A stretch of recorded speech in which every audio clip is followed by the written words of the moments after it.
y vi volar por en medio del cielo a otro ángel que tenía el Evangelio eterno para predicarlo a los moradores de la tierra. Muy buenas noches. Vamos a tratar otra vez. Buenas noches. Sonó mejor, pero todavía puede sonar un poquito mejor. A ver, muy buenas noches. Ahora sí, ahora sonó como el calor de Toto, ¿verdad? Está haciendo frío, pero el calor humano siempre está en medio de nosotros.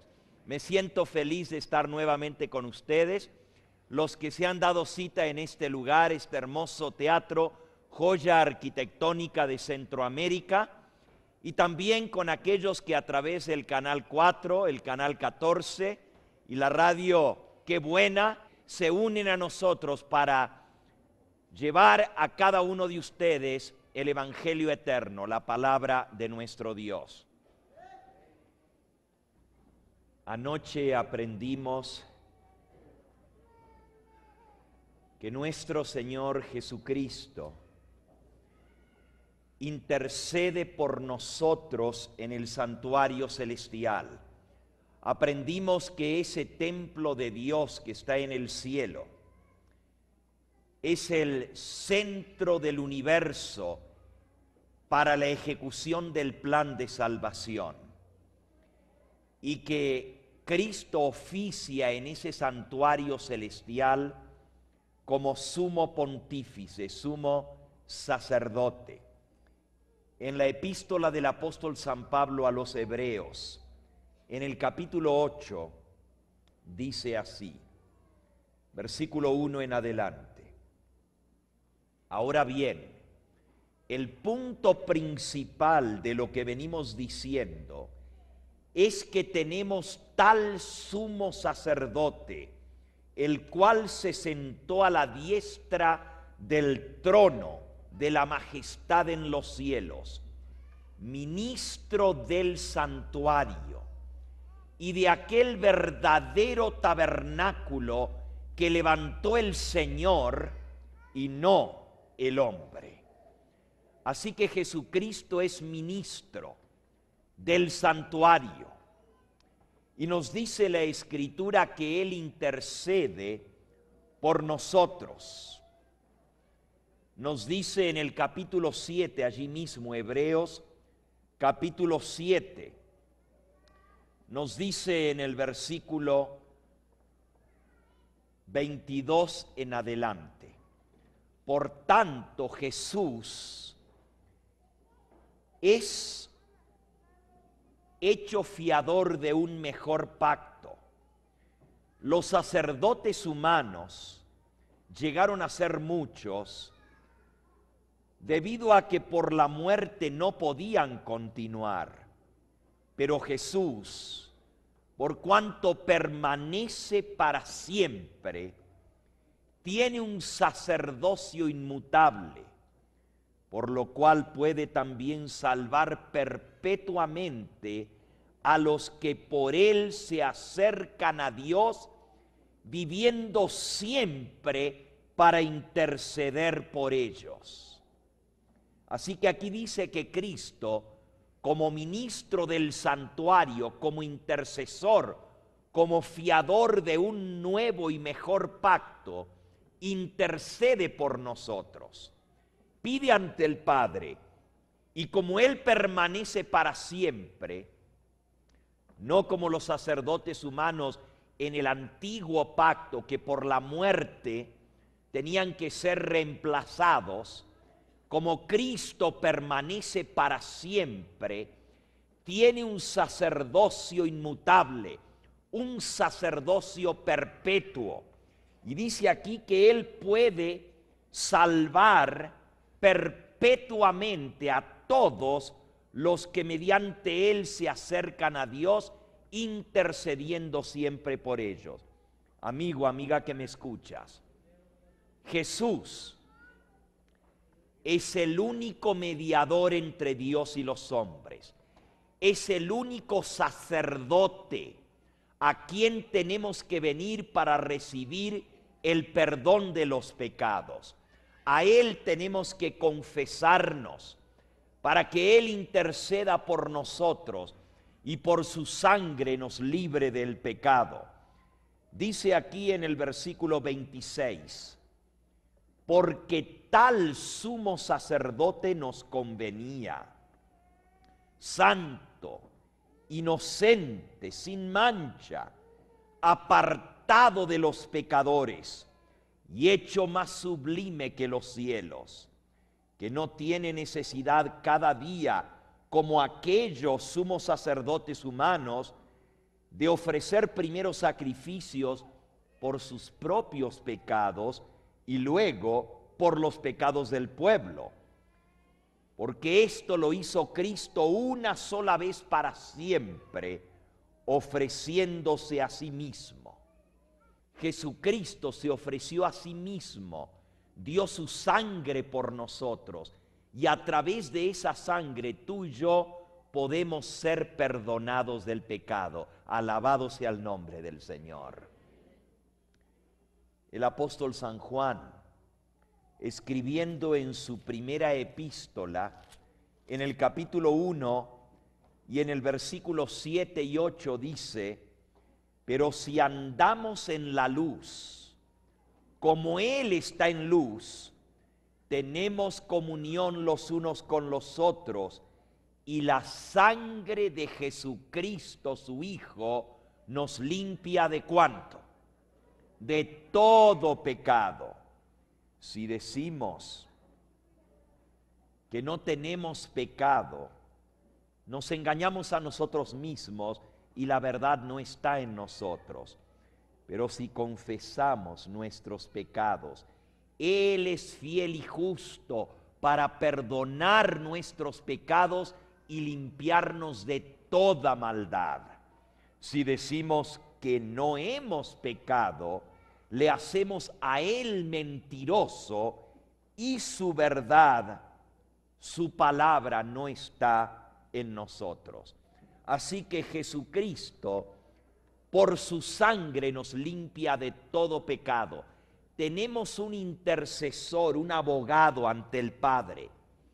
Tenemos un sacerdote que puede perdonar los pecados, porque Él se entregó a sí mismo por nosotros, dio su sangre para redimirnos. Pero ¿saben ustedes? Llegará el momento cuando Cristo termine su obra intercesora en el santuario celestial, cuando el plan de salvación llegue a su fin, cuando Dios diga basta, cuando termine la oportunidad de perdón y vida eterna. Y usted dice, pero ¿cómo? ¿Se va a acabar la oportunidad de la salvación? Sí, porque Dios va a poner fin, como estudiamos anoche, al drama del dolor, del pecado y de la muerte. Dios va a limpiar a este mundo de toda maldad y pecado. Él va a venir a buscar y a salvar a los que creyeron en Él y va a destruir a los que sigan rebeldes contra su voluntad, los que rechazan el llamado de la misericordia divina. Volviendo otra vez a la epístola a los Hebreos, en el capítulo 9 y en el versículo 27 dice así: de la manera que está establecido para los hombres que mueran una sola vez y después de esto el juicio, así también Cristo fue ofrecido una sola vez para llevar los pecados de muchos, y aparecerá por segunda vez sin relación con el pecado para salvar a los que le esperan. Así que la primera vez que Él vino a este mundo, vino a dar su vida, a derramar su sangre, a hacer expiación por el pecado. Dice aquí que Él vino a cargar nuestros pecados, pero la segunda vez que aparezca, viene sin relación con el pecado a llevar con Él a los que confiaron en Él, a los que le esperan, dice la palabra de Dios. Él viene a buscar y a salvar a aquellos que le han esperado. Cuando Él aparezca, ya será demasiado tarde para arrepentirse. Será demasiado tarde para pedir perdón. Será demasiado tarde para que un alma pueda ser salva entonces. La salvación necesita de un sacerdote intercesor. Y en este momento Cristo está intercediendo por nosotros. Pero cuando Él salga del santuario, del templo celestial, ya no habrá más intercesor. Ya no habrá más mediador entre Dios y los hombres. Ya no habrá más sacerdote. No habrá más sumo pontífice que pueda efectuar la salvación y el perdón. Y entonces será demasiado tarde para arrepentirse. Y es más, déjame decirte, el tiempo de salvación,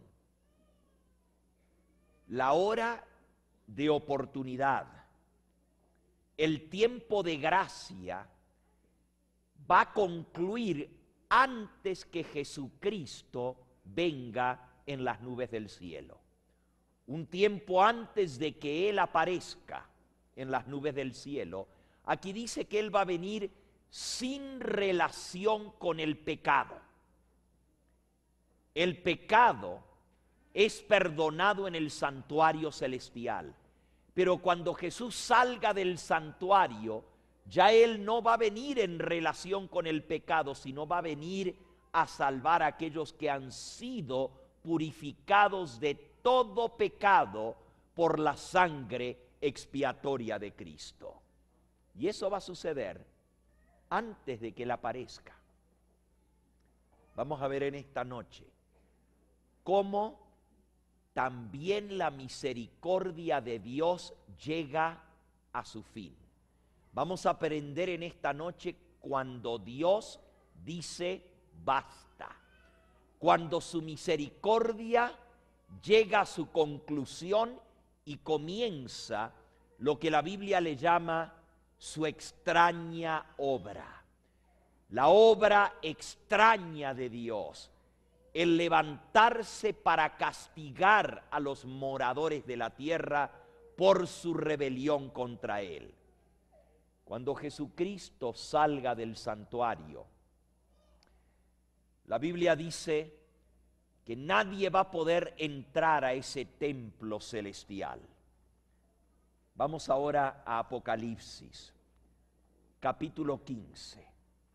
Apocalipsis, capítulo 15.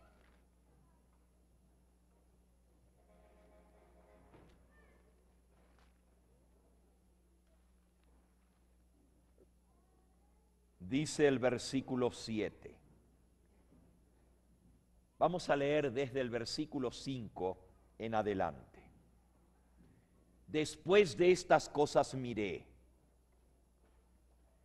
y he aquí que fue abierto en el cielo el templo del tabernáculo del testimonio. Y del templo salieron los 7 ángeles que tenían las 7 plagas.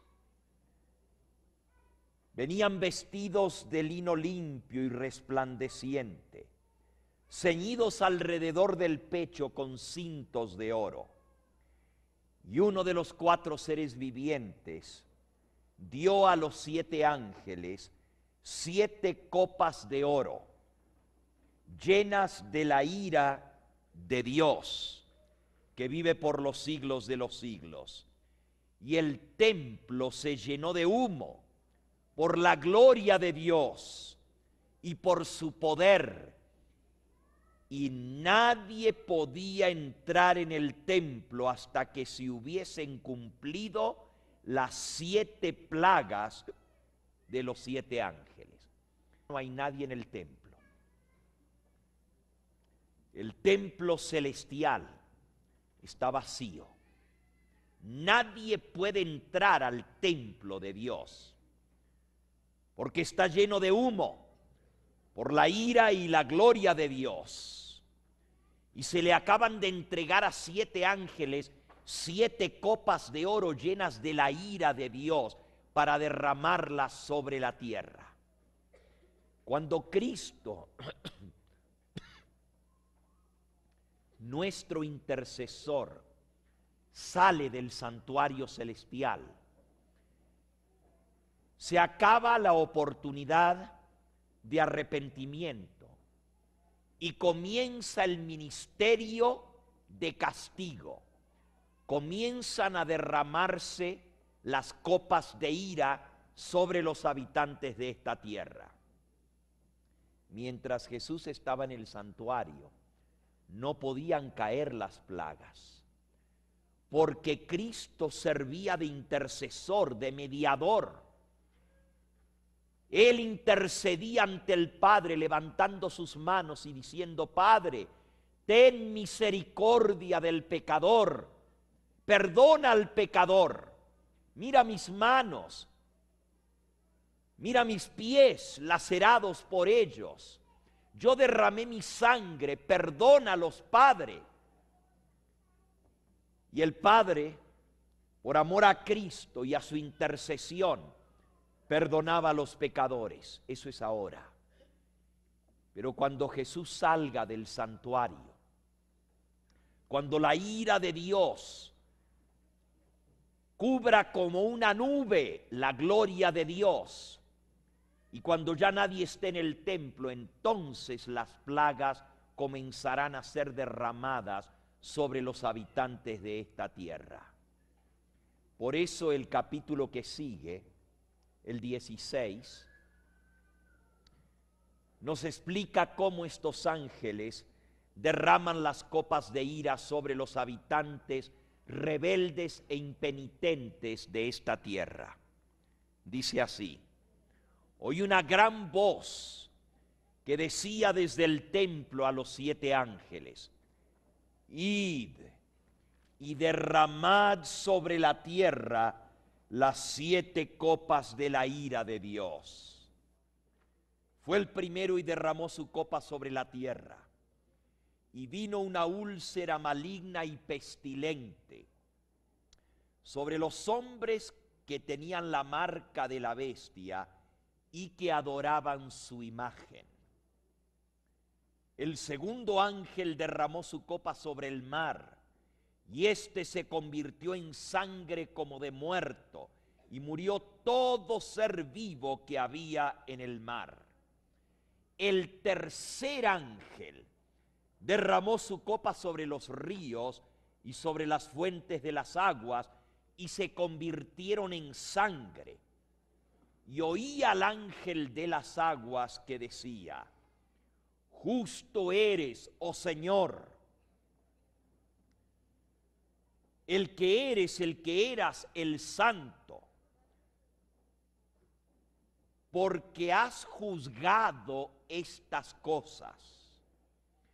Por cuanto ellos derramaron la sangre de los santos y de los profetas, también tú les has dado a beber sangre, pues se lo merecen. Y también oí a otro que desde el altar decía: ciertamente, Señor Dios Todopoderoso, tus juicios son verdaderos y justos. Si ustedes notan, cuando las plagas están siendo derramadas sobre los habitantes de esta tierra, el ángel que está junto al altar declara: tus juicios son justos y verdaderos. Alabado sea el nombre de Dios que ha juzgado, que ha hecho justicia. Ya para entonces el juicio ha terminado. Y usted dice: pero ¿cuándo comenzó? Nosotros leímos anoche que el primer ángel anuncia: temed a Dios y dadle gloria, porque la hora de su juicio ha llegado. El primer ángel anuncia que el juicio de Dios ha comenzado en el cielo. Y cuando comienzan a caer las plagas, ese juicio ha terminado, porque las plagas van a ser derramadas sobre aquellos que han sido juzgados y han sido encontrados merecedores de esas plagas. Dios no podría derramar sus plagas sobre la tierra antes de haber hecho un juicio y dejar en claro quién va a recibir las plagas y quién va a ser protegido para no ser afectado por esas plagas. De ahí que cuando Cristo sale del santuario, pronuncia las solemnes palabras que están registradas en Apocalipsis capítulo 22 y versículo 11. El que es injusto, sea injusto todavía. El que es inmundo, sea inmundo todavía. El que es justo, practique la justicia todavía. Y el que es santo, santifíquese todavía. He aquí yo vengo pronto y traigo mi galardón conmigo para recompensar a cada uno según sea su obra. Cuando Cristo viene, Él ya trae su galardón. La palabra galardón quiere decir recompensa. Cuando Cristo viene en las nubes del cielo, Él viene a dar su pago. Él viene a dar su recompensa a cada uno según sea su obra. De allí que el juicio tiene que haber sido antes que Él venga. Porque Él viene ahora a dar su pago, a dar su merecido. Él viene a ejecutar la sentencia del juicio. Ese juicio entonces tiene que estar sucediendo ahora. La palabra de Dios nos enseña cuándo comenzó el juicio. Si nosotros tuviéramos tiempo, entraríamos a estudiar un tema fascinante. Yo les garantizo que si ustedes estudian ese tema, van a quedar sorprendidos de lo mucho que pueden aprender del plan de redención. Es el tema del santuario, del templo de Dios y lo que sucede en ese templo. Dios mandó a Moisés a levantar un templo, un tabernáculo aquí en la tierra y le prescribió cómo debía ser hecho y cuáles serían las cosas que se harían en ese templo. Y en ese tabernáculo o santuario, aparte de los sacrificios diarios por el pecado, mediante los cuales se mataban animalitos, se derramaba su sangre, y el sacerdote tomaba la sangre e iba dentro del tabernáculo y rociaba la sangre frente al velo para hacer expiación por el pecado. Eso era un símbolo de la obra de Cristo en el santuario celestial. Pero aparte de eso, se celebraban 7 fiestas solemnes en el santuario. Esas 7 fiestas solemnes, solamente yo las voy a mencionar en este momento. La primera fiesta se llamaba la fiesta de la Pascua y se celebraba el 14 del primer mes del año. El primer mes se llamaba el mes de Nisán entre los judíos, entre los hebreos. Y el 14 de Nisán se celebraba la fiesta de la Pascua. La Pascua representaba en el plan de salvación el primer gran evento mediante el cual Dios iba a redimir la raza humana. Representaba la muerte del Cordero Pascual. En el día de la Pascua se mataba un cordero y con la sangre del cordero se manchaba el dintel y las puertas de la casa. Eso les recordaba al pueblo de Israel cuando habían salido de Egipto y cuando las plagas cayeron. Y Dios libertó a su pueblo, que estaban protegidos con la señal de la sangre. pero también prefiguraba el gran día de salvación cuando el Cordero de Dios que quita el pecado del mundo iba a venir a derramar su sangre por nosotros y con esa sangre nos iba a librar del pecado. Amén. Ahora, esa fiesta se celebraba el 14 de Nisan. ¿Y saben ustedes que Cristo murió un mero 14 de Nisan? En el mismo día que se mataba el Cordero Pascual, Cristo murió en el Calvario como Cordero expiatorio por nosotros. Es más, no solamente murió en el mismo mes que se celebraba la Pascua, en el mismo día que se celebraba la Pascua, pero Él expiró en la cruz a la misma hora que se mataba el Cordero Pascual, cumpliendo así la fiesta solemne de la Pascua. Esa que acabo de mencionar era la primera de esas 7 fiestas del santuario y representa el primer gran evento en el plan de salvación. Luego venía la fiesta de los panes sin levadura, se le llamaba la fiesta de los ácimos. Luego venía la tercera fiesta del santuario, que se llamaba la fiesta de las primicias. Las primicias. En esa fiesta el sacerdote mecía una gavilla de espigas delante del altar y tenía un simbolismo, representaba el tercer gran evento en el plan de la redención. Luego venía la cuarta fiesta del templo, del santuario, que se llamaba la fiesta del Pentecostés y sucedía 50 días más tarde. Luego venía la fiesta de las trompetas en el 7º mes, que se llama en el calendario hebreo el mes de Tishri. Y en el primer día del 7º mes se sonaban solemnemente las trompetas, anunciando que se acercaba la próxima fiesta, que era la más importante de todas las fiestas del santuario. En el 7º mes se celebraba la 6ª fiesta del santuario, que era la fiesta del día de expiación. En hebreo se llama Yom Kippur, día de expiación o día del juicio. Todo esto que yo estoy hablando lo pueden leer ustedes en sus Biblias, en el libro de Levítico, en el capítulo 23. No es mi propósito en esta noche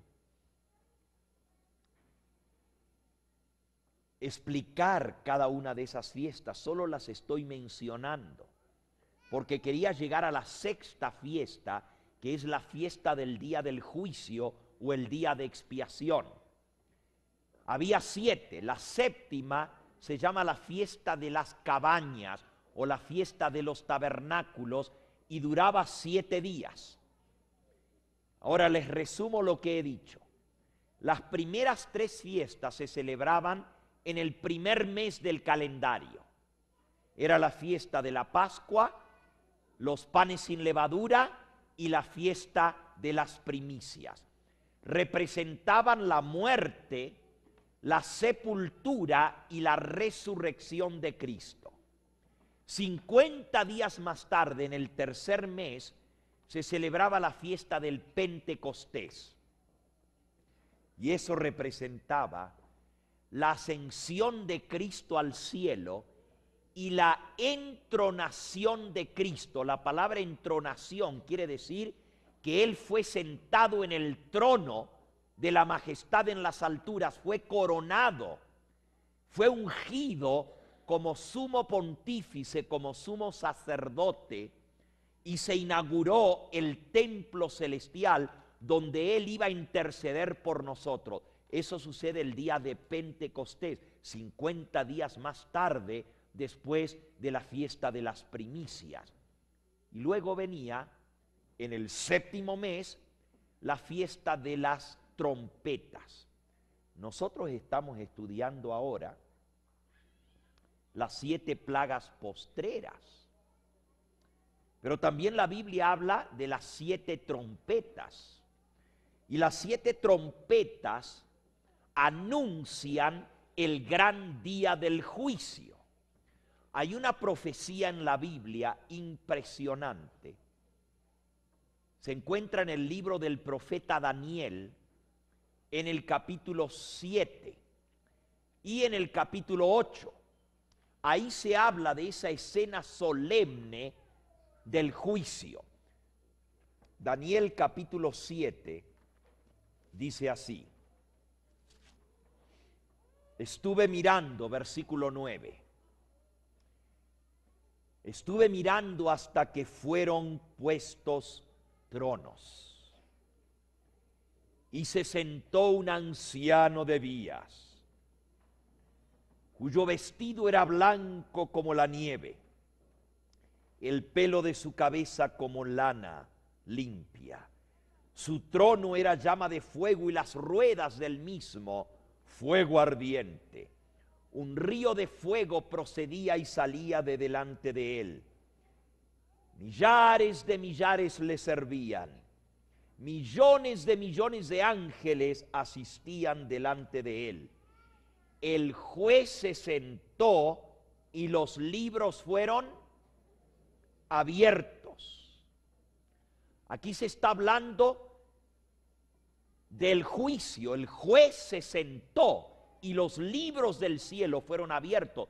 Daniel vio la escena del juicio y cómo se celebraba ese juicio en el santuario celestial. Pero él también vio, versículo 11, dice, yo miraba a causa del sonido de las grandes palabras que hablaba el cuerno. Miraba hasta que mataron a la bestia y su cuerpo fue destrozado y entregado para ser quemado en el fuego. Aquí también habla de la bestia y recuerden lo que vimos, que los que adoran a la bestia y tienen la marca de la bestia van a recibir las plagas. Mientras se celebra el juicio en el cielo, hay algo que sucede aquí en esta tierra. La bestia trata de forzar a los seres humanos a que adoren a la imagen de la bestia y que adoren a la bestia y reciban la marca. Mientras que los verdaderos hijos de Dios se van a mantener leales al Dios del cielo. Cuando termine el juicio, Dios va a venir a dar su merecido, va a venir a dar su castigo o su recompensa a aquellos que fueron juzgados en ese juicio. Y en el libro de Daniel, en el capítulo 8, se nos da la fecha cuando se iba a iniciar ese juicio. Dice el versículo 13, oí un santo que hablaba, y otro de los santos preguntó a aquel que hablaba, ¿hasta cuándo durará la visión del continuo sacrificio y la prevaricación asoladora, entregando el santuario y el ejército para ser pisoteados? Y él dijo, hasta 2300 tardes y mañanas, y luego el santuario será purificado. En ese día de expiación, la sexta fiesta judía, día de limpieza, día de purificación, día del perdón, Yom Kippur, el gran día del perdón. Hasta el día de hoy los judíos celebran esa fiesta, el día del perdón o el día de la expiación. Se le llama también el día del juicio, porque en ese día se decide el destino de todos los hijos de Dios en ese día del juicio. Ahora, en ese día del juicio se purificaba el santuario. ¿Y qué cosa es la purificación del santuario? en el santuario, en el templo, en el tabernáculo, el sacerdote tomaba la sangre de los animalitos sacrificados por el pecado. Y quizás para beneficio de aquellos que nunca han escuchado sobre esto, les explico un poquito.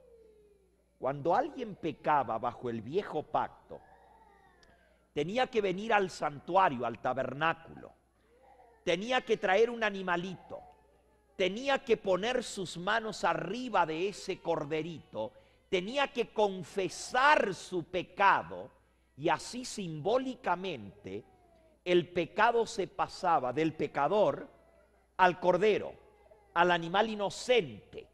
Y ahora el animalito era el pecador. El pecador quedaba libre del pecado porque él había confesado su pecado y lo había transferido, lo había cargado arriba del cordero inocente. Y ahora el cordero era pecador. Y luego el pecador, el que había confesado su pecado, tenía que levantar el cuchillo y degollar al cordero, porque la paga del pecado es ¿qué? La muerte. Ese animalito inocente tenía que morir, porque ahora él cargaba el pecado y la paga del pecado es muerte. La sangre tenía que ser derramada. Y luego el sacerdote recogía en un tazón parte de la sangre de ese animal derramada, ponía la sangre en esa taza, llevaba la sangre dentro del santuario y allá con su dedo mojaba en la sangre y rociaba 7 veces frente al velo detrás del cual estaba la ley de Dios que había sido transgredida. La ley de Dios demandaba la muerte del pecador. Y esa ley que había sido transgredida, violada, tenía que recibir lo que demandaba, la muerte del pecador. Entonces el sacerdote con el dedo salpicaba 7 veces diciendo: aquí está la sangre de la remisión del pecado. Y de esa manera la sangre derramada mostraba que ese pecado había sido confesado y había sido trasladado al santuario. Y allí quedaba un registro de ese pecado a través de la sangre, mostrando: la ley de Dios manda la muerte del pecador, pero ahí está la sangre que muestra que se pagó por ese pecado. Todo eso era bajo el viejo pacto. Pero la Biblia nos dice que era un símbolo hasta que viniese el verdadero Cordero de Dios que quita los pecados del mundo. La sangre de animales no podía limpiar del pecado. Era solo un símbolo para el tiempo presente, cuando Cristo vino a morir por nosotros.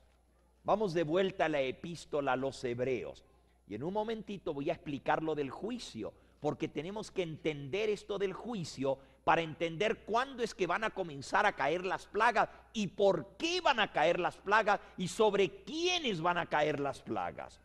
En el libro a los Hebreos nos dice: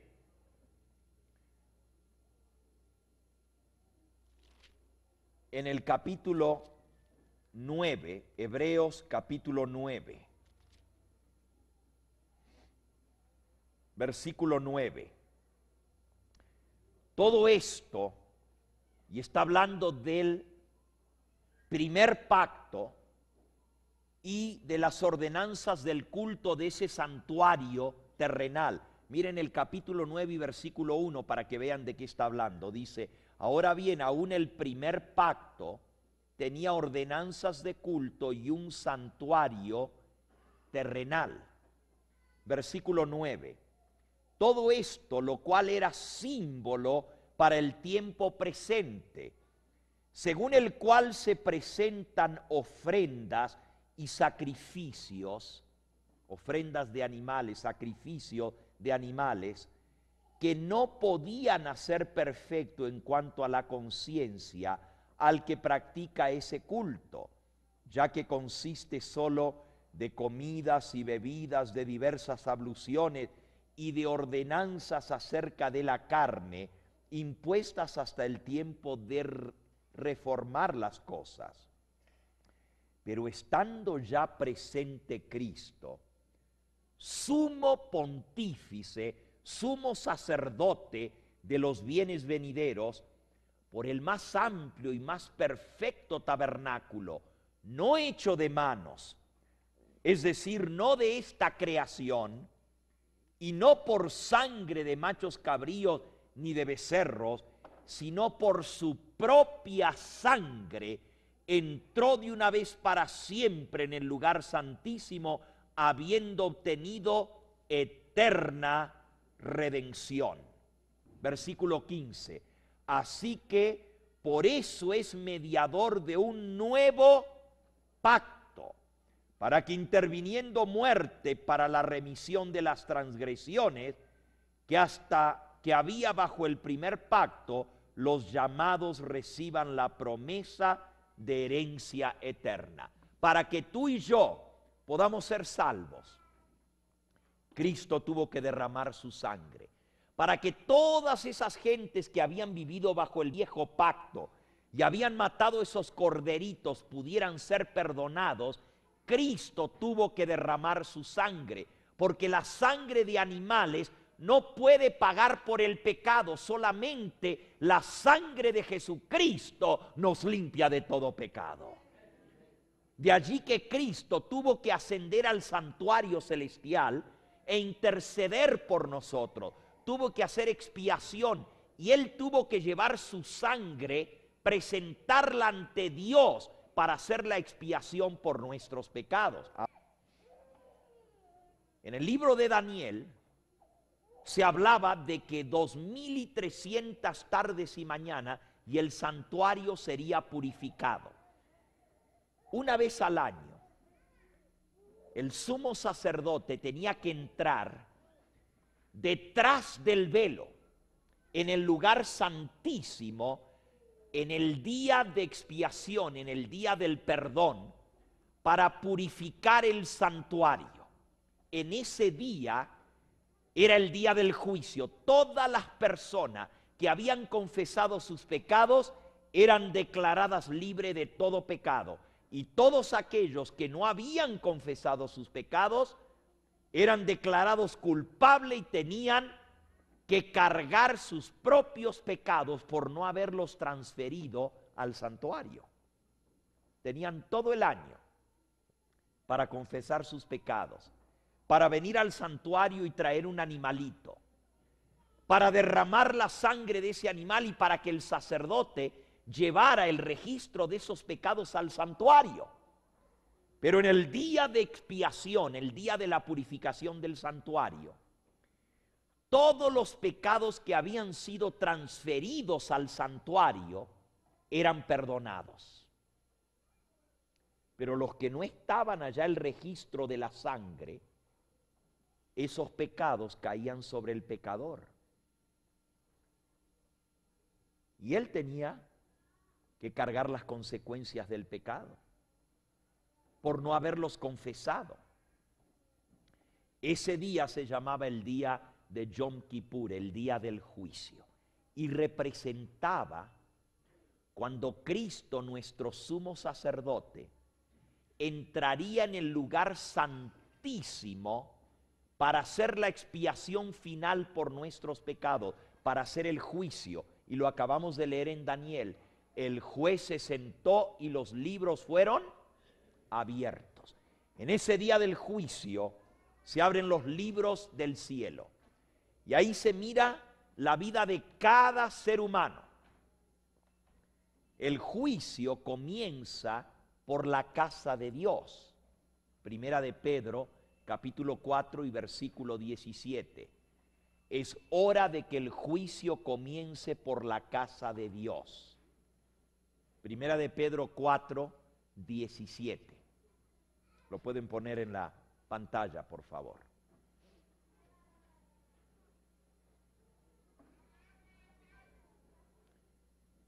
Porque es tiempo de que el juicio comience por la casa de Dios. ¿Por quién comienza el juicio?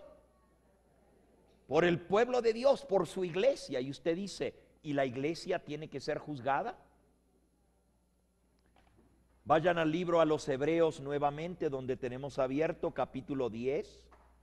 Hebreos capítulo 10. Y dice el versículo 30. Porque conocemos al que dijo, mía es la venganza, yo daré el pago, dice el Señor. Y otra vez, el Señor juzgará ¿a quién? A su pueblo. El pueblo de Dios va a ser juzgado. Y Dios dice, mía es la venganza, yo daré el pago. ¿Qué significa eso? Que Dios va a juzgar a su pueblo y Él le va a pagar a cada uno según sus obras. En ese día del juicio se abren los libros del cielo. Y ahí se va a ver si realmente nosotros creímos en el Señor, le aceptamos como Salvador y confesamos todos nuestros pecados. Hay más de un libro en el cielo. Un libro es el libro de la vida. En el libro de la vida se escriben los nombres de todos aquellos que aceptaron a Cristo como su Salvador personal. En ese libro se escriben los nombres de todos los que nacen en el reino de los cielos como hijos de Dios. Son parte del pueblo de Dios. Hay otro libro que es un libro de memorias. Y en ese libro de memorias se escribe todas las memorias de cada ser humano. Hay un libro también de la muerte, donde están registrados todos los pecados. Cuando una persona peca, los ángeles de Dios escriben ese pecado en el libro del cielo, el libro del pecado, el libro de la muerte. Y ese pecado permanece allí hasta que la persona lo confiesa. Cuando la persona lo confiesa, en el libro de memoria se escribe que ese pecado ha sido confesado. Cuando viene el juicio, se abren los libros del cielo. El juez se sentó y los libros fueron abiertos. Y se miran los pecados y se compara con el libro de memorias, y ahí se ve si todos los pecados fueron confesados, y si el pecador se arrepintió de todos esos pecados, va a haber un registro, así como el sacerdote llevaba la sangre al santuario, y ahí quedaba un registro de los pecados que habían sido confesados, pero no había registro de los pecados que no se confesaron. De igual manera, en el santuario, en el libro de memorias, hay un registro de cada vez que nosotros pecamos y confesamos nuestro pecado.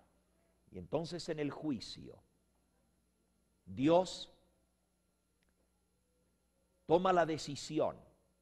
Hay muchas personas que dicen creer en Dios y aceptarle, pero su vida va a demostrar si verdaderamente son hijos de Dios o no.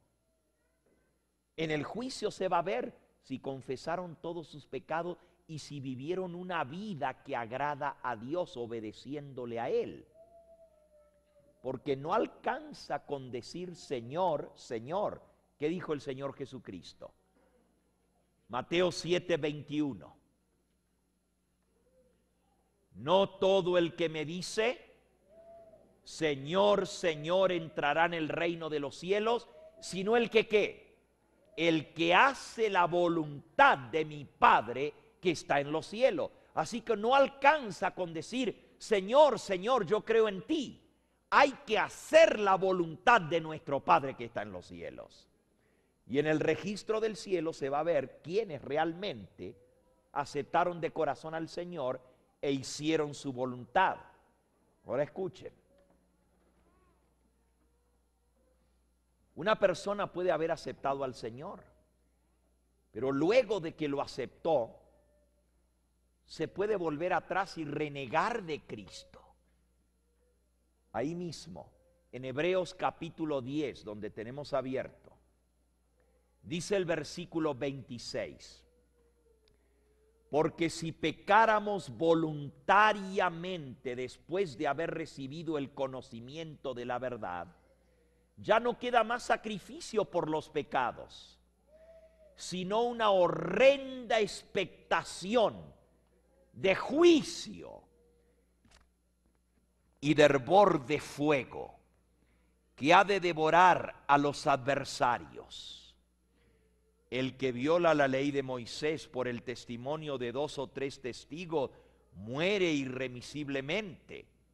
¿Cuánto mayor castigo pensáis que merecerá el que pisoteare al Hijo de Dios, el que tuviere por inmunda la sangre del pacto con la cual fue santificado y el que hiciere afrenta al Espíritu de gracia? Pues conocemos al que dijo, mía es la venganza, yo daré el pago, dice el Señor. Y otra vez, el Señor juzgará a su pueblo. Horrenda cosa es caer en las manos del Dios vivo. ¿Saben lo que estamos leyendo? Que si una persona después de conocer a Cristo, después de haberle aceptado y haber sido santificado por esa sangre preciosa de Cristo, después de que ya conoce la verdad, voluntariamente se rebela contra Dios y tiene por inmunda la sangre del pacto con la cual fue santificado. Y usted dice, pero una persona que ha aceptado a Cristo puede hacer eso. Hay personas que después de que aceptan al Señor se vuelven atrás, se vuelven al mundo y ya no les importa la sangre de Cristo. Dicen, yo quiero vivir como se me da la gana. ¿Qué me importa que Cristo haya muerto por mí? Aún después de haber conocido al Señor, una persona se puede volver atrás. Hay muchos que predican que si tú eres salvo, una vez salvo, siempre salvo, que ya no te vas a perder porque ya el Señor te salvó. Pero Dios respeta el libre albedrío. Dios respeta la decisión de cada persona. Para que tú seas salvo, tú tienes que aceptar al Señor. Todo el que invocar el nombre del Señor será salvo. Para tú ser salvo, tienes que aceptar al Señor. Pero si tú después de haberle aceptado, te vuelves atrás y lo rechazas y tienes por inmunda la sangre del pacto con la cual fuiste santificado y haces afrenta al Espíritu de gracia, Dios va a juzgar. Y Él dice, mía es la venganza, yo pagaré, dice el Señor. Y el Señor juzgará a su pueblo. ¿Sabías tú que una persona, aún después de haber aceptado al Señor, puede volverse atrás y puede rechazar nuevamente a Cristo? Escuchen nuevamente el versículo. Si pecáramos voluntariamente, después de haber recibido el conocimiento de la verdad, ya no queda más sacrificio por el pecado, sino horrenda expectación de juicio y hervor de fuego que ha de devorar a los adversarios. ¿Cuánto mayor castigo pensáis que merecerá el que pisoteare al Hijo de Dios y tuviere por inmunda la sangre del pacto con la cual fue santificado e hiciere afrenta al Espíritu de gracia? Una persona que fue santificada por la sangre de Cristo puede pisotear de nuevo al Hijo de Dios y puede tener por inmunda esa sangre con la cual fue santificado y puede hacer afrenta al Espíritu de gracia. Vamos a leer otro pasaje. En la epístola del apóstol San Pedro nos dice en segunda de Pedro capítulo 2, y versículo 20. Ciertamente, si habiéndose ellos escapado de las contaminaciones del mundo por el conocimiento del Señor y Salvador Jesucristo, fíjense, está hablando de gente que se escaparon de las contaminaciones de este mundo por haber conocido al Señor y al Salvador Jesucristo. Vuelvo al versículo. Habiéndose ellos escapado de las contaminaciones del mundo por el conocimiento del Señor y Salvador Jesucristo, enredándose otra vez en ellas son vencidos, su postrer estado viene a ser peor que el primero, porque mejor les hubiera sido no haber conocido el camino de la justicia, que después de haberlo conocido, volverse atrás del santo mandamiento que les fue dado. Pues les ha acontecido lo del verdadero proverbio: el perro vuelve a su vómito y la puerca lavada a revolcarse en el cieno. Mira, amigo, si tú conociste al Señor Jesús y si por la sangre de Cristo fuiste lavado del pecado a través del bautismo, como vimos anoche, porque el bautismo es para remisión de pecados, y después de haber conocido al Señor y al Salvador Jesucristo, te vuelves otra vez al mundo y vuelves a enredarte en las cosas de este mundo y vuelves a vivir una vida como un mundano, como un pagano, uno que no ha conocido al Señor, y vuelves a vivir una vida de pecado, y tienes por inmunda esa sangre con la cual fuiste santificado, y eres vencido, dice que tu postrer estado viene a ser peor que antes, que el primero. O sea, caes peor que lo que estabas cuando no conocías al Señor. Dice que es como el perro que vuelve a su vómito. Eso es, el perro viene y vomita y luego va y lame su propio vómito y se lo vuelve a comer. Así es una persona que, habiendo conocido al Señor, se vuelve atrás del camino del Señor. Es como una puerca que la lavan y la ponen bonita y le ponen su moñito, y cuando la sueltan, allá se vuelve a revolcar en el chiquero. Allá se vuelve a revolcar en el lodo y en el fango. Dice que así es el cristiano que después de haber conocido al Señor se vuelve atrás, pisotea al Hijo de Dios, tiene por inmunda la sangre del pacto. Y hay una frase más que es muy importante, dice: e hiciere afrenta al Espíritu de gracia. Por eso el Señor nos aconseja que no vayamos a hacer afrenta contra el Espíritu de Dios. En el libro a los Efesios, en el capítulo 4 y en el versículo 30 nos dice: no contristéis al Espíritu Santo de Dios, con el cual fuisteis sellados para el día de la redención. Se puede contristar al Espíritu Santo de Dios. Oh, esto es algo grave. No solamente se puede contristar al Espíritu de Dios, pero también se lo puede hacer enojar. Miren lo que dice Isaías capítulo 63 y versículo 10. Isaías 63. Mas ellos fueron rebeldes e hicieron enojar su Santo Espíritu, por lo cual se les volvió enemigo y él mismo peleó contra ellos. Imagínense que Dios pelee contra nosotros. ¿Qué esperanza tenemos?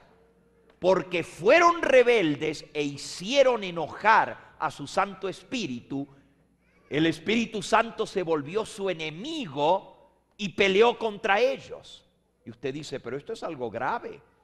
Ah, miren cuán grave es.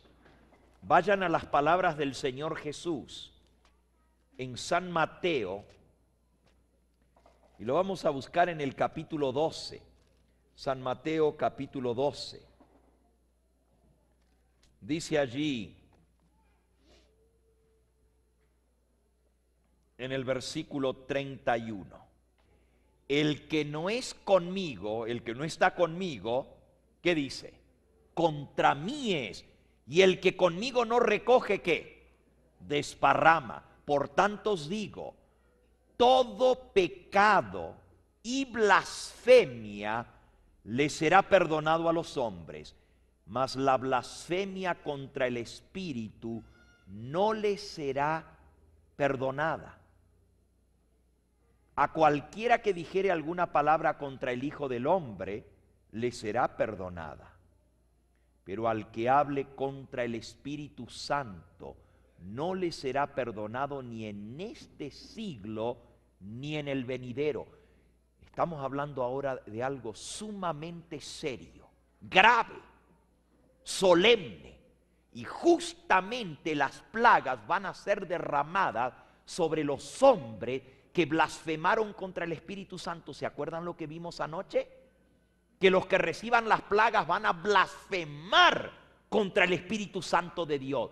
Por eso Dios envía las plagas, porque cometieron el pecado imperdonable, que no puede ser perdonado. Y usted dice, pero ¿ya hay un pecado que no se puede perdonar? Ese pecado es la blasfemia contra el Espíritu Santo. El Señor Jesucristo dijo que ese pecado no puede ser perdonado ni en este siglo ni en el siglo venidero. Todo otro pecado puede ser perdonado, pero el que hace afrenta contra el Espíritu Santo, el que se revela y hace enojar al Espíritu Santo, el Espíritu Santo se le vuelve su enemigo. Y horrenda cosa es caer en las manos del Dios vivo. Dice el Señor, mía es la venganza, yo pagaré, dice el Señor. Yo daré su pago a todo el rebelde que voluntariamente se rebele contra Dios y blasfemie contra el Espíritu Santo. ¿Qué es la blasfemia contra el Espíritu Santo? La Biblia nos dice que la obra del Espíritu Santo es llevarnos a reconocer nuestro pecado y arrepentirnos. Vamos a leerlo en San Juan, en el capítulo 16 y en el versículo 7, Jesús dijo estas palabras: yo os digo la verdad, os conviene que yo me vaya, porque si yo no me fuese, el Consolador no vendría a vosotros, mas si me fuere, os lo enviaré. Y cuando Él venga, el Consolador, el Espíritu Santo, cuando Él venga, convencerá al mundo de pecado, de justicia y de juicio. De pecado, por cuanto no creen en mí; de justicia, por cuanto voy al Padre y no me verán más; y de juicio, por cuanto el príncipe de este mundo ha sido ya juzgado. Aún tengo muchas cosas que deciros, pero ahora no las podéis sobrellevar. Pero cuando venga el Espíritu de verdad, Él os guiará toda la verdad, porque no hablará por su propia cuenta, sino que hablará todo lo que oyere y os hará saber las cosas que habrán de venir. Él me glorificará, porque tomará de lo mío y os lo hará saber. El Espíritu Santo es el que nos lleva a nosotros a reconocer nuestro pecado. Nos lleva a arrepentirnos del pecado. Ninguno de nosotros nos podemos arrepentir por nosotros mismos. Escuchen bien. Hay gente que dice, yo me arrepiento cuando yo quiero. No es así. Tú no te puedes arrepentir cuando tú quieras. Se necesita todo el poder del Espíritu Santo para llevarte a ti al arrepentimiento. Romanos, en el capítulo 2, nos dice, Romanos 2, versículo 3 y 4. ¿Y piensas esto, oh hombre? tú que juzgas a los que tal hacen y haces lo mismo, que tú escaparás del juicio de Dios? ¿O menosprecias las riquezas de su benignidad, paciencia y longanimidad, ignorando que es su benignidad que te guía al arrepentimiento?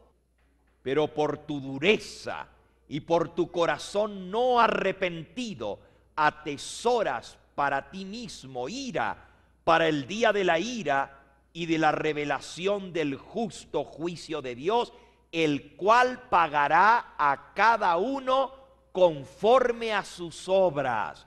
Vida eterna a los que, perseverando en hacer el bien, buscan gloria y honra e inmortalidad. Pero ira y enojo a los que son contenciosos y no obedecen a la verdad, sino que obedecen a la injusticia. Tribulación y angustia sobre todo ser humano que hace lo malo, el judío primeramente y también al griego. Así que la ira de Dios se va a manifestar sobre el hombre y la mujer que perseveren en hacer lo malo, que endurecen su corazón. A pesar de que el Espíritu Santo los guía al arrepentimiento, cuando escuchan el llamado de Dios dicen: no, déjame vivir como yo quiero, a mí nadie me va a decir cómo yo tengo que vivir. Yo me voy a arrepentir cuando yo me quiera arrepentir. A mí que nadie me diga lo que tengo que hacer. Ten cuidado, porque puedes estar dando el primer paso para rechazar al Espíritu Santo. Mira, es Dios quien guía nuestros pasos. Es Dios quien dirige nuestra vida. ¿Se acuerdan lo que vimos anoche con Belsasar, rey de Babilonia? ¿Cómo fue destruido esa noche y cayó Babilonia? ¿Por qué? Porque endureció su corazón contra Dios y, conociendo de Dios, no quiso recibirlo ni obedecerle, sino que en rebeldía contra Dios y contra su santuario trajo los vasos sagrados que se usaban para el santuario, para llevar la sangre del pecado al lugar del santuario, esos vasos sagrados en que se recogía la sangre para hacer expiación por el pecado de que hablamos hace un rato. El rey Belsasar trajo los vasos y bebió vino, burlándose contra el plan de salvación, burlándose contra el santuario. Y luego dice: adoró a los dioses de oro, de plata, de piedra, de madera. Y apareció la mano en la pared. Y solamente les recuerdo un versículo de los que vimos anoche. Miren lo que dice Daniel capítulo 5, lo que le dijo el profeta Daniel al rey Belsasar. Dice el versículo 22 del capítulo 5: y tú, Belsasar, no has humillado tu corazón sabiendo todo esto, sino que contra el Señor del cielo te has ensorbecido, e hiciste traer delante de ti los vasos de su casa, de su templo, y tú y tus grandes, tus mujeres y tus concubinas bebisteis vino en ellos. Además de esto, diste alabanza a dioses de plata, de oro, de bronce, de hierro, de madera y de piedra, que ni ven, ni oyen, ni saben, y al Dios en cuya mano está tu vida y cuyos son todos tus caminos, nunca honraste. Belsasar cometió el pecado contra el Espíritu Santo, porque él sabía de Dios, él sabía del Dios verdadero, conocía del arrepentimiento de su padre Nabucodonosor, que Dios lo tuvo que humillar y tuvo que andar en cuatro patas como que fuera animal, como buey comiendo pasto por lo orgulloso que era. Dios lo tuvo que humillar hasta que él reconoció al Dios del cielo. Y su hijo Belsasar no humilló su corazón delante de Dios, endureció su corazón.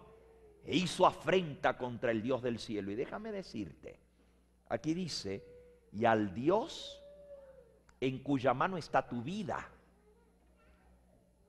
Nosotros somos muy soberbios, pensamos que nosotros somos dueños de nuestra vida.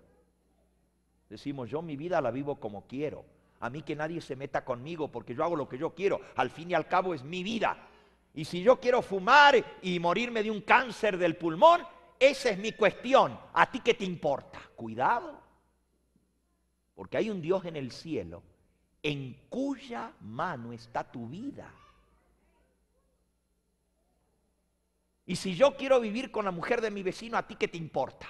Cuidado, porque hay un Dios en el cielo que va a traer toda obra a juicio.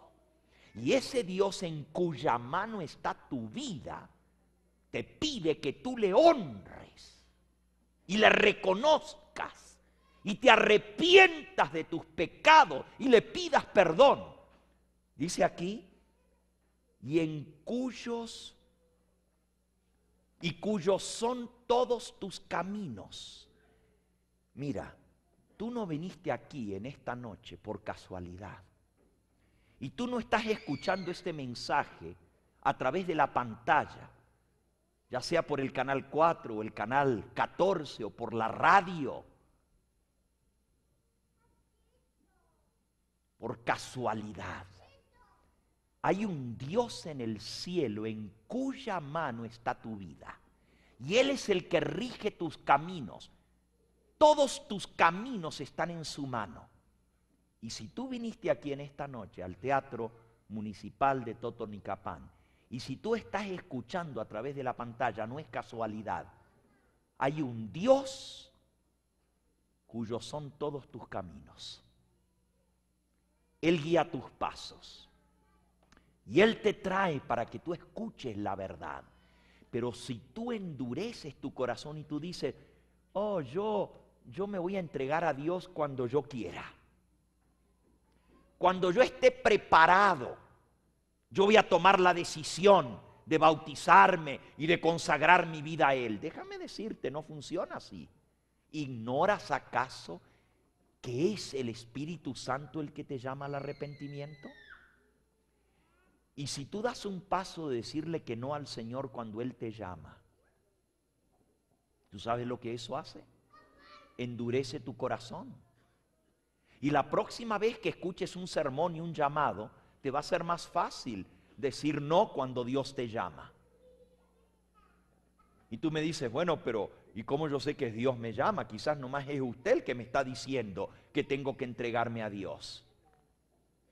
El apóstol San Pablo, en Primera de Corintios, en el capítulo 1 y en el versículo 21 dice, porque por medio de la sabiduría el mundo no conoció a Dios mediante la sabiduría, agradó a Dios salvar a los que creen por la locura de la predicación. La gente dice que esto es locura, pero a Dios le agradó salvar a los creyentes por la locura de la predicación.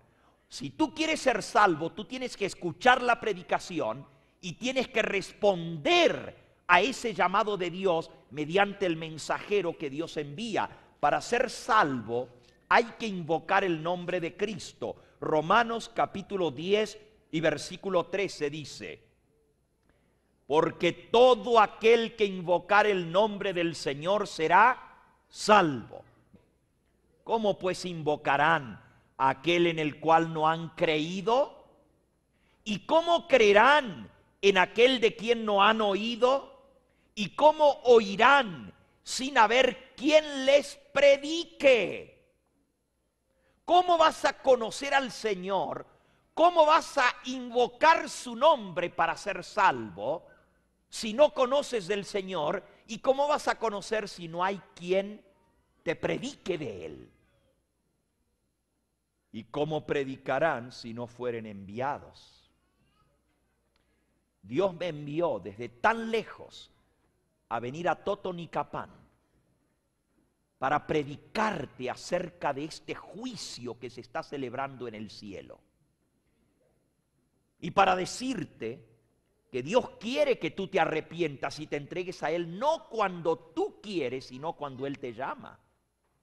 Cristo dijo en San Juan 6:44, nadie puede venir a mí si el Padre que me envió no lo trajere. Para que tú vengas al Señor, el Padre Celestial te tiene que llamar, te tiene que traer. Pero si cuando Él te llama, tú le dices que no, ¿qué te hace creer que cuando ya Dios no te llame, entonces tú vas a decir, ahora sí, Señor, ahora voy a venir a ti? Ten cuidado, porque para Belsasar fue demasiado tarde. Apareció una mano escribiendo en la pared que decía, pesado fuiste en la balanza y fuiste hallado falto. Y tu nombre y el mío van a ser llamados en el juicio. Y que no nos encuentre sin haber recibido al Señor, habernos arrepentido y haber aprendido a vivir de toda palabra que sale de su boca. Esta noche estamos viendo sobre ese juicio y la Biblia señalaba la fecha, 2300 tardes y mañana, y el santuario será purificado. El día del juicio tiene que ver con esa profecía. Y solamente te lo digo rápido. ¿Te acuerdas que te dije que son 7 fiestas del santuario? La sexta fiesta, el día de expiación, tiene que ver con el juicio. El día del perdón, el día del juicio. Y eso específicamente es un cumplimiento de la profecía de Daniel capítulo 8. Si yo tuviera tiempo te explicaría esa profecía. Es más, tengo una serie de sermones sobre el santuario y las fiestas del santuario. Tú los puedes pedir en la mesa a la salida. Y ahí te va a explicar cada una de las 7 fiestas del santuario y su significado en el plan de redención. Y ahí explico esta profecía de los 2300 días y lo que eso significa. Pero te lo digo de esta manera. El 22 de octubre del año 1844. Y usted dice, ¿cuándo? El 22 de octubre del año 1844 comenzó el juicio final en el cielo. Y usted dice, ¿y usted cómo lo sabe, pastor? Ah, por el estudio de esa profecía, 2300 tardes y mañanas, y el santuario será purificado. Nos da la fecha exacta cuando iba a comenzar el juicio en el cielo. Comienza primero el juicio por los primeros que murieron, por los muertos. Y luego, cuando termina el juicio de los muertos, comienza el juicio de los vivos. Y cuando termina el juicio, Cristo sale del santuario, pronuncia las palabras, el que es sucio, se quedó sucio. El que es inmundo, que siga siendo inmundo. Ya no hay más sangre expiatoria para limpiar el pecado. El que es justo, siga practicando la justicia, y el que es santo, siga siendo santo todavía. Cuando Cristo salga del santuario y diga, se acabó, el sucio se quedó sucio y el limpio quedó limpio, se terminó la gracia de Dios. ¿Por qué? Porque cada ser humano va a haber hecho una decisión en favor o en contra de Cristo. Los que escogieron al Señor y permitieron que Él los transformara por su gracia, van a estar sellados con el sello de Dios, y los demás, en rebeldía contra Dios, van a haber recibido la marca de la bestia, la marca de la rebeldía. Y Cristo va a decir, Padre, ya hice todo lo que podía para salvarlos, pero no quisieron.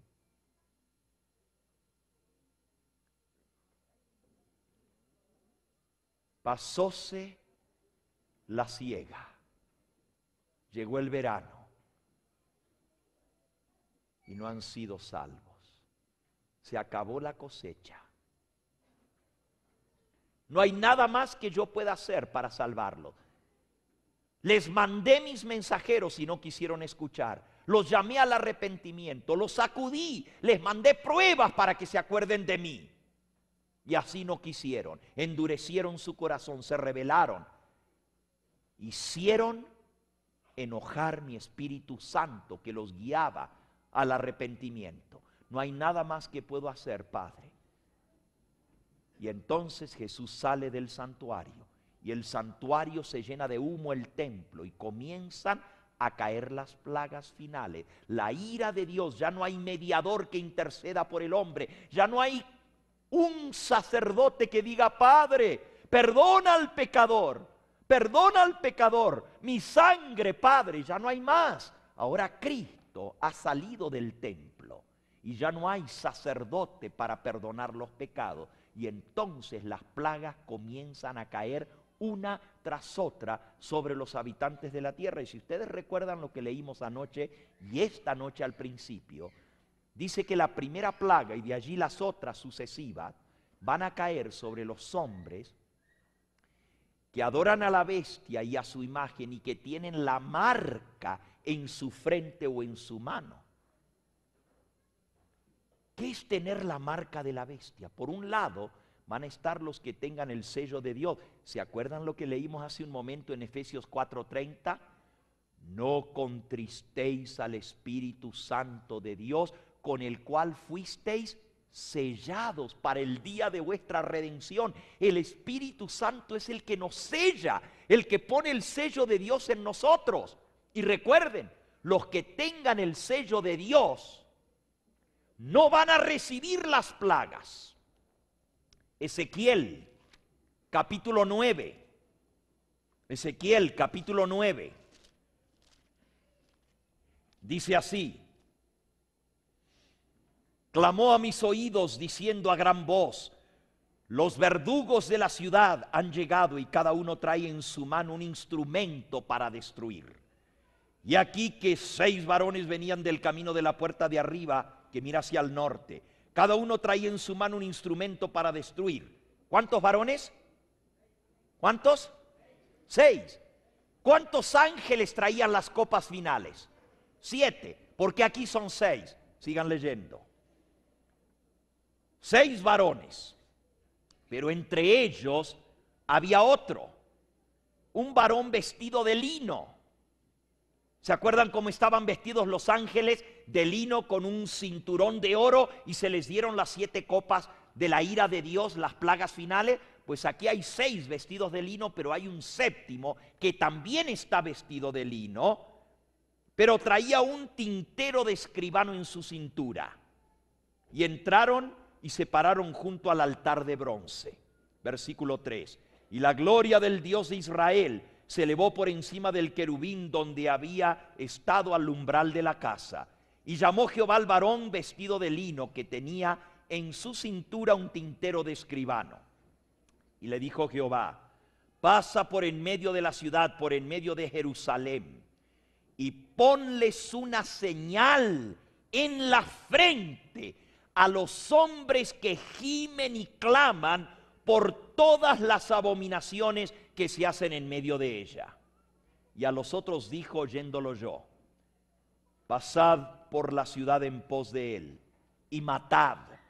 No perdone vuestro ojo ni tengáis misericordia. Matad a viejos, jóvenes, vírgenes, niños, mujeres, hasta que no quede ninguno. Pero a todo aquel sobre el cual hubiere señal, no os acercaréis. Y comenzaréis por mi santuario. Comenzaron pues desde los varones ancianos que estaban delante del templo. La matanza va a comenzar por los mismos ancianos del templo, por los sacerdotes, por los ancianos, por los dirigentes del pueblo que conocían de estas cosas, pero endurecieron su corazón contra Dios. Van a ser los primeros en ser destruidos por las armas destructoras. Nadie se va a escapar, pero la orden es: matad sin misericordia, pero a todo el que tuviere señal, no os acercaréis. Dios va a colocar una señal sobre sus hijos. Y dice: no contristéis al Espíritu Santo de Dios, con el cual fuisteis sellados para el día de la redención. Dios va a sellar a su pueblo. Está sellando a su pueblo. Amén. Dios está sellando a su pueblo en este momento, porque en el juicio se va determinando quién queda sellado y quién no. Entonces, como Dios coloca un sello sobre sus hijos, también otros van a recibir la marca de la bestia. ¿Ustedes saben lo que es la marca de la bestia? ¿Cuántos quieren que les diga lo que es la marca de la bestia? ¿Puedo ver las manos? ¿Ustedes quieren saber lo que es la bestia y la marca de la bestia? ¿Tú no? ¿Tú no quieres saber? ¿Tú sí? ¿Y tú? ¿También? ¿Cuántos quieren que les diga lo que es la marca de la bestia? Van a tener que venir mañana. Mañana viernes vamos a entrar a ver lo que es la marca de la bestia, porque los que tengan la marca de la bestia van a recibir las plagas. Pero aquí dice que las plagas no van a caer sobre nadie que tenga la señal. Un versículo más, Apocalipsis capítulo 9 y versículo 4. Apocalipsis 9:4 dice así: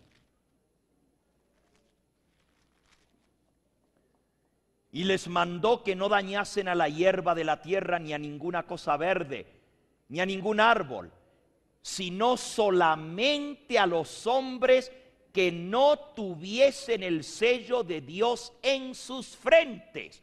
Fíjense, los hombres que no tengan el sello de Dios en su frente son los únicos que van a ser dañados.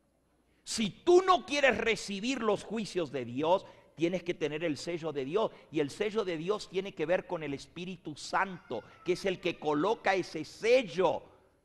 Pero si tú te resistes al Espíritu Santo, puedes llegar a cometer el pecado contra el Espíritu Santo, que no tiene perdón. ¿Y por qué Dios no perdona ese pecado?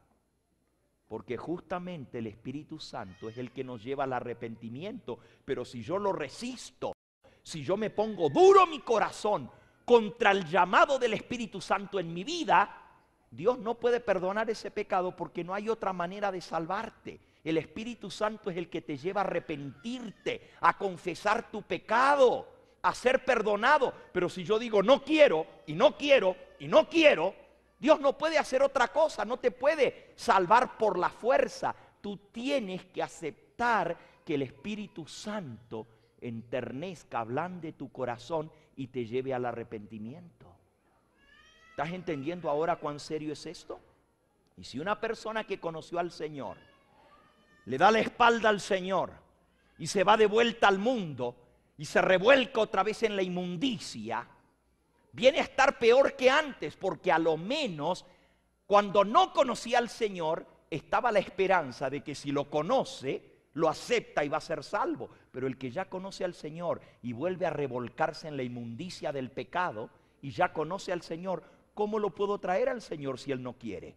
Por eso es que es tan grave conocer al Señor y apartarse de su camino. No quiere decir que no se puede salvar, pero es más difícil, es peor que antes, porque ya conoce al Señor. De allí que tú tienes que hacer esa decisión cuando Dios te llama. Y te decía hace un momento, tú no estás aquí por casualidad. Dios guió tus pasos hasta este lugar, amén. ¿Tú crees que estás aquí porque sí? El Dios del cielo quiere tu salvación. Él quiere que tú seas salvo, tú y toda tu casa. Pero para eso tú tienes que decir sí, Señor, porque un día la misericordia de Dios se va a acabar. Un día Cristo va a salir del santuario y va a decir: el que es sucio, se quedó sucio para siempre. El que es inmundo, siga siendo inmundo. El que es santo, siga siendo santo. Y el que es justo, siga siendo justo. Y cuando esas palabras sean dichas en el santuario celestial y Cristo salga del santuario, ya no va a haber más oportunidad de perdón. Hoy es el día de salvación. Hoy es el día de Yom Kippur, el día del perdón y el día del juicio.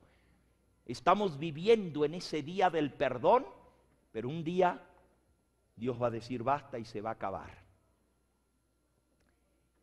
Y eso va a ser antes que Él venga. En los días de Noé vino el diluvio, pero antes que viniera el diluvio, Dios le dijo a Noé, entra tú y tu casa dentro del arca, y se cerró la puerta. La puerta de la salvación estaba cerrada, pero todavía el diluvio, la destrucción no venía. De igual manera, antes que caigan las plagas, se va a haber cerrado la puerta de la misericordia. Y Cristo todavía no va a haber venido, pero ya se va a haber acabado la misericordia de Dios. Ya se va a haber terminado la oportunidad de salvación, y entonces vendrán las plagas sobre los rebeldes. Por eso el día de arrepentimiento es cuando, hoy. Si hoy oyes su voz, no endurezcas tu corazón.